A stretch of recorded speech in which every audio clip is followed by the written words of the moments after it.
लेव वेगोस्की थ्योरी के बारे में। जैसे कल मैंने आपको बता दिया था zone of proximal development, zone of actual development और लेवल ऑफ डेवलपमेंट की बात हम लोग कर चुके थे। तो आज हम अध्ययन करते हैं जो अदर्स कॉन्सेप्ट है उसके बारे में। तो सबसे पहले इसमें है, इन्होंने सामाजिक, सांस्कृतिक और भाषा विकास की बात की थी। आज उसी भाषा विकास की हम बात करते हैं, लैंग्वेज डेवलपमेंट के बारे में। व्यगोस्की का कहना था कि भाषा का प्रयोग केवल सामाजिक वार्तालाप ही नहीं बल्कि व्यवहार के नियोजन और निर्देशित करने में भी होता है।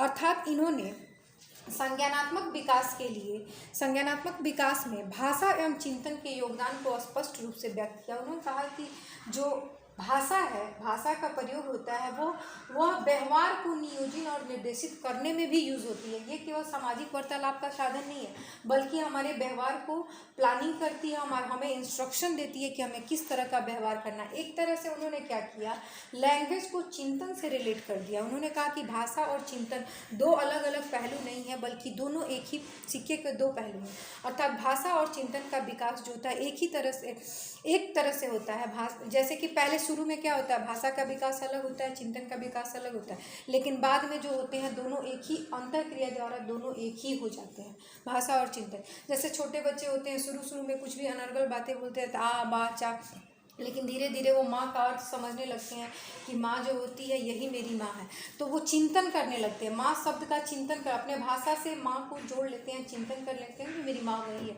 तो ये भाषा और चिंतन दोनों मिलकर क्या होती है, थिंकिंग प्रोसेस, या हम बोल सकते हैं संज्ञानात्मक संरचना का निर्माण करती है। तो सामाजिक संज्ञानात्मक संरचना का निर्माण भाषा और चिंतन जो होती है दोनों मिलकर करते हैं बच्चे में, और ये अंतःक्रिया द्वारा होती है। भाषा विकास अंतःक्रिया द्वारा होती है और बालक के द्वारा भाषा दो प्रकार के संभाषण द्वारा सीखता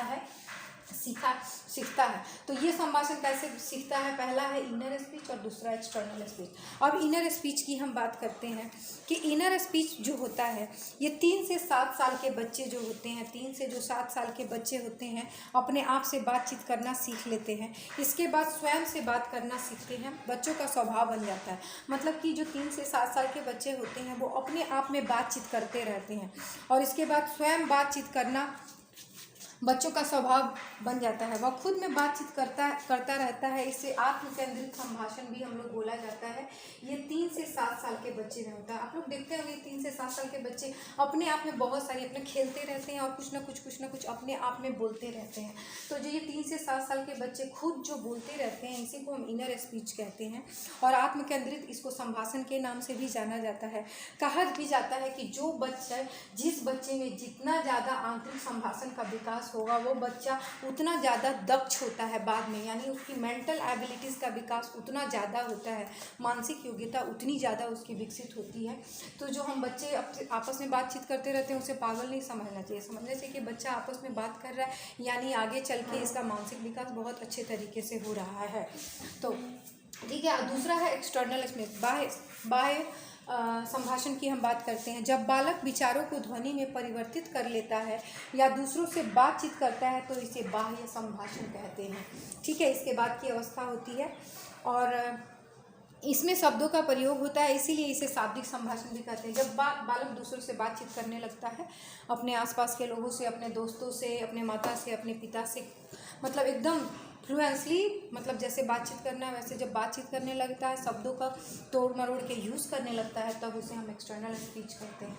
तो इनका कहना था, व्यगोस्की का कहना था कि ये दोनों स्पीच जो होते हैं, इनर स्पीच और एक्सटर्नल स्पीच, ये बच्चों के संज्ञानात्मक संरचना जो होती है, सामाजिक संज्ञानात्मक संरचना होती है, सोशल कॉग्निटिव स्ट्रक्चर के निर्माण में बहुत ही महत्वपूर्ण भूमिका निभाती है।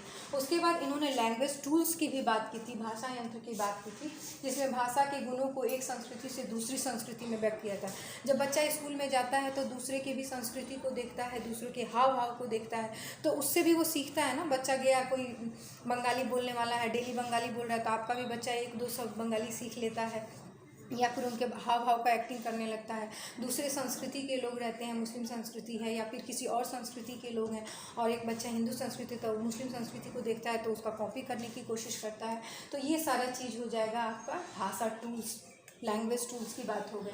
और इन्होंने बताया था जब लैंग्वेज टूल्स की बात की थी तो इन्होंने बोला था कि जो लैंग्वेज टूल्स होते हैं भाषा यंत्र भाषा के गुणों को एक संस्कृति से दूसरी संस्कृति तक सामाजिक अंतःक्रिया द्वारा स्थानांतरित करते हैं। और स्थानांतरित करने का साधन देखिए क्या होता है, भाव होता है। भाव के द्वारा व्यक्त करते हैं बच्चे, विचार के द्वारा भी अपनी भाषा को व्यक्त करते हैं, स्किल्स के द्वारा भी व्यक्त करते हैं, नॉलेज के द्वारा और नैतिकता के द्वारा जो होती है एक संस्कृति से दूसरी संस्कृति में स्थानांतरण होते रहता है।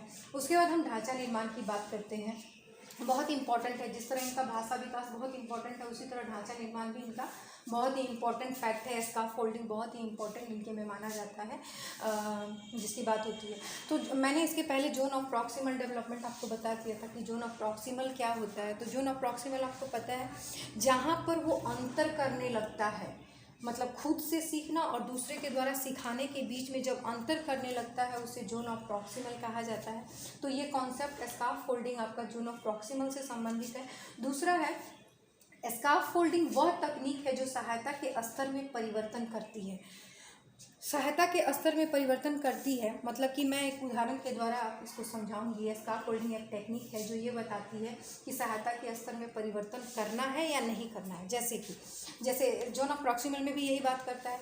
जैसे मान लीजिए जब किसी बच्चा को शिक्षण कराते समय हम कोई भी नया टॉपिक पढ़ाते हैं तो जब नया टॉपिक हम बच्चों को पढ़ा रहे होते हैं तो उनको ज़्यादा इंस्ट्रक्शन देने की ज़रूरत पड़ती है, ज़्यादा समझाने की ज़रूरत पड़ती है।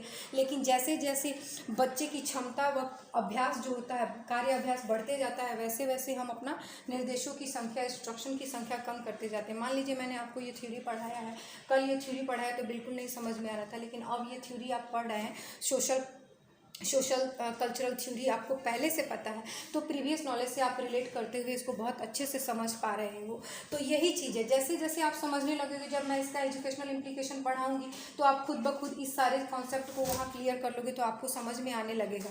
तो वही चीज़ है कि दोनों के बीच में जैसे जैसे अभ्यास बढ़ते जाता है वैसे वैसे इंस्ट्रक्शन की जैसे जैसे आपको ये समझ में आता जाएगा मैं कम समझाने लगूंगी आप लोगों को। वही चीज़ है ढांचा निर्माण की। और ढांचा निर्माण हमेशा अस्थायी होता है। मान लीजिए एक पिता है और एक बच्चा है, तो बच्चा को हम लोग जब साइकिल चलाना सिखाते हैं तो कुछ देर तक उसके साइकिल के साथ पीछे पीछे दौड़ते हैं, लेकिन बाद में जब बच्चा सीख जाता है तो हम छोड़ देते हैं, बच्चा खुद से सीख लेता है। तो ढांचा निर्माण हमेशा अस्थायी होता है। कार चलाना सीखते हैं या कुछ भी आप सीखते हो तो कुछ देर के बाद आपको वो जो हेल्प है वो बंद कर दिया जाता है। तो यही होता है ढांचा निर्माण।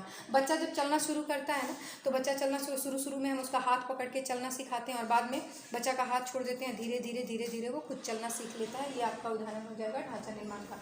तो आज हमने पढ़ा है लैंग्वेज डेवलपमेंट और स्काफ फोल्डिंग और लैंग्वेज टूल्स के बारे में। याद रखिएगा। Thank you so much.